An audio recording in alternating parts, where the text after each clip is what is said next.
And I know that if I'm ever feeling low, or if I'm ever in a bad place, or if I just want to put a smile on my face, I can always go and put one of the shows on, because life was a lot simpler back then. You know, I was one of the older statesmen of the group, but life was simple because for one calendar year of my life, UBW took over, and UBW was everything to me. I would wake up at 2 in the morning, and I got to the point where I had to keep a little notepad next to my bed, because I would wake up with it, oh my god, that's the best spot I've ever thought of, and have to write it down. If you watch Salvation, for example, there's a spot where I've got Max Carnage in a single leg crab, and Johnny Magnum comes over and hits the Magnemizer, and literally I have to push off Max's leg so that he can hit the Magnemizer on me.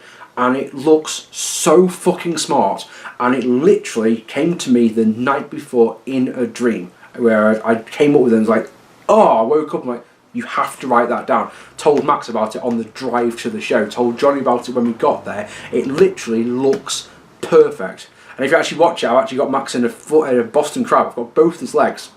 And at the exact right moment, I'd put one of his legs down so it's easier for me to get Magnemizer. It's one of those, oh, it's brilliant. For 1 year of my life, UBW was everything to me.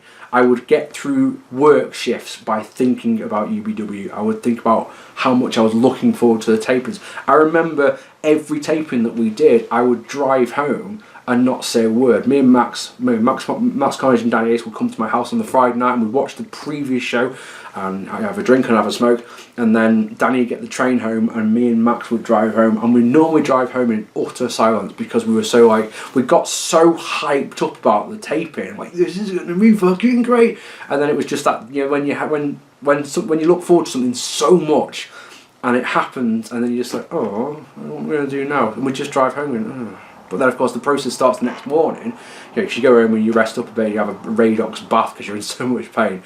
Next morning, it's sending the footage out to everyone going, because I would always do that on the Sunday morning. I'd upload the footage to whatever file share, like SendSpace or something like that, and just send it all out to everyone so that everyone can see it, and then get straight on with the editing process. And just loved all of it. For 1 year, it was everything to me. It was my favourite thing, and I think the reason that I can still talk about it with so much passion and so much enthusiasm is because it just consumed me completely.